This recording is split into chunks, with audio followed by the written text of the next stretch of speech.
सुरुवातीला बातमी आहे. डॉक्टर नरेंद्र दाभोलकर हत्या प्रकरणात मुख्य आरोपी सचिन अंदुरेला जामीन मिळालाय. मुंबई हायकोर्टानं सचिन अंदुरेला जामीन मंजूर केलाय.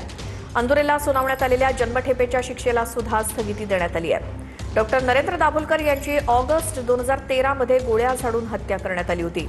न्यायमूर्ती सारंग कोतवाल आणि न्यायमूर्ती रणजित सिंह भोसले यांच्या खंडपीठानं घेतलेला हा निर्णय.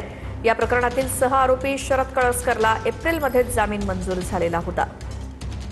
अधिक माहितीसाठी जाऊयात आमचे प्रतिनिधी कृष्णा सोनारवाडकर यांच्याकडे.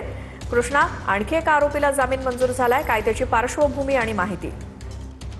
श्वेता, खरं तर दाभोलकर हत्या प्रकरणातली ही मोठी अपडेट म्हणावी लागेल, कारण बऱ्याच वर्षांपासून हे सगळे आरोपी तुरुंगात होते. मात्र एप्रिलमध्ये शरद कळसकरला जामीन दिल्यानंतर सचिन अंदुरे जो नरेंद्र दाभोलकर यांच्यावरती जी काही गोळ्या झाडून त्यांची हत्या करण्यात आलेली होती त्याच्यातला मुख्य आरोपी होता, शूटर होता, तो न्यायालयीन कोठडीमध्ये होता आणि त्याच्या विरोधामध्ये जन्मठेपेची शिक्षा सुद्धा त्याला सुनावण्यात आलेली होती. मात्र मुंबई हायकोर्टामध्ये त्याने केलेल्या अपिलावरती सुनावणी झाली आणि त्यानंतर आता त्याला जामीन मंजूर करण्यात आला. शिवाय त्याची जन्मठेप सुद्धा स्थगित करण्यात आलेली आहे. न्यायमूर्ती सारंग कोतवाल आणि भोसले यांच्या खंडपीठाने ही आदेश जे आहे ते दिलेले आहेत. या आदेशाची सविस्तर प्रत अजून मिळणं बाकी आहे. मात्र तरी सुद्धा या सगळ्या प्रकरणामध्ये जे काही आरोप या सगळ्या आरोपींवरती झालेले होते त्यांनी कशा पद्धतीनं कट रचला आणि नरेंद्र दाभोलकर यांची हत्या केली, त्यामुळे शूटर असणाऱ्या आरोपीला अशा पद्धतीनं जामीन मिळाल्यानंतर आता दाभोलकर कुटुंबियांची भूमिका नेमकी काय असते आणि मुंबई हायकोर्टाने दिलेल्या निर्णयाला सुप्रीम कोर्टामध्ये आव्हान देण्यासंदर्भात काही पावलं उचलली जातात का ते पाहणं महत्त्वाचं असणार आहे. मात्र पहिल्यांदा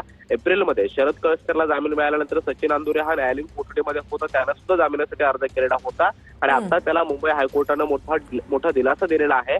त्याचा जामीन देत त्याची जन्मठेपेची शिक्षा सुद्धा रद्द करण्यात आल्याची माहिती मिळते. त्यामुळे या सगळ्या प्रकरणातली एक मोठी अपडेट म्हणावी लागेल. बिलकुल कृष्णा, धन्यवाद या सगळ्या माहितीसाठी.